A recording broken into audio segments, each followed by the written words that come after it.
लेकिन ऐसे कौन से रेड फ्लैग्स हैं जो कि बच्चे में ज़ाहिर हों तो पेरेंट्स को कंसर्न होना चाहिए। एक इमरजेंसी भी हो सकती है और बच्चे को फौरी तौर पे हस्पताल ले जाने की ज़रूरत होती है। मुसलसल पखाने आ रहे हैं या पखाने में खून आ रहा हो, इसके अलावा मुसलसल उल्टियाँ आना। अस्सलाम वालेकुम। हमने नोटिस किया है कि 92% व्यूज़ हमारे पास ऐसे लोगों की तरफ से आते हैं जिन्होंने हमारे चैनल को सब्सक्राइब नहीं किया।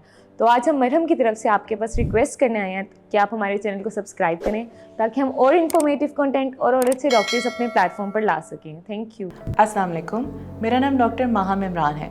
मैं एक चाइल्ड स्पेशलिस्ट हूँ और पिछले 8 साल से इस शोबे से मुंसलिक हूँ। आज हम इस टॉपिक के बारे में बात करेंगे कि बच्चों में पेट में दर्द नॉर्मल होता है या किसी बीमारी का हिस्सा होता है।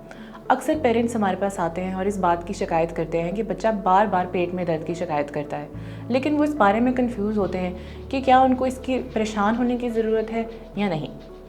आज हम ऐसी वजूहात के बारे में बात करेंगे जो बच्चों के पेट में दर्द के लिए सीरियस रेड फ्लैग्स भी हो सकते हैं।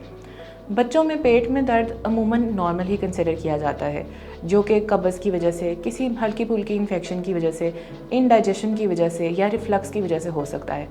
अक्सर बच्चों में स्ट्रेस या एंग्जाइटी की वजह से भी पेट में दर्द होता है, जिसके वजह से बच्चे स्कूल जाने से पहले या अपने एग्ज़ाम से पहले बहुत ज़्यादा दर्द की शिकायत करते हैं।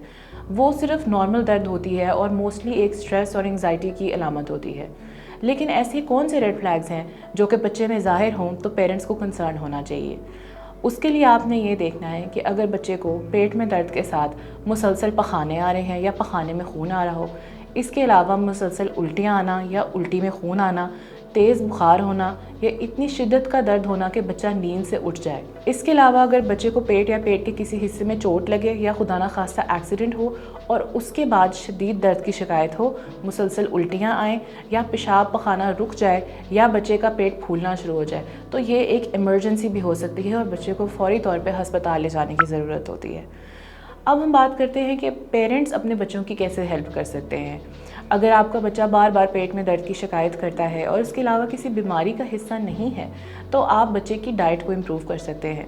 डाइट में फ्रूट्स और वेजिटेबल्स का इस्तेमाल, पानी ज़्यादा इस्तेमाल करना और इसके अलावा बच्चे को हेल्दी एक्सरसाइज देना भी पेट के दर्द को ठीक कर सकता है। ऐसे बहुत सारे खाने हैं जो बच्चों के पेट को इरिटेट करते हैं, जैसे कि जंक फूड, बहुत ज़्यादा तली हुई और स्पाइसी चीज़ें और कैफ़ीन। बच्चों में चाय और कॉफ़ी का इस्तेमाल 12 साल की उम्र से पहले मत करें। आप ये सारी चीज़ें बच्चों की डाइट में इम्प्रूव करके उनकी पेट दर्द को बेहतर कर सकते हैं और बच्चों की क्वालिटी ऑफ लाइफ को बेहतर कर सकते हैं। अगर आप इस टॉपिक पे मज़ीद मालूमात जानना चाहते हैं तो आप मेरे साथ मरहम के थ्रू कंसल्टेशन बुक कर सकते हैं।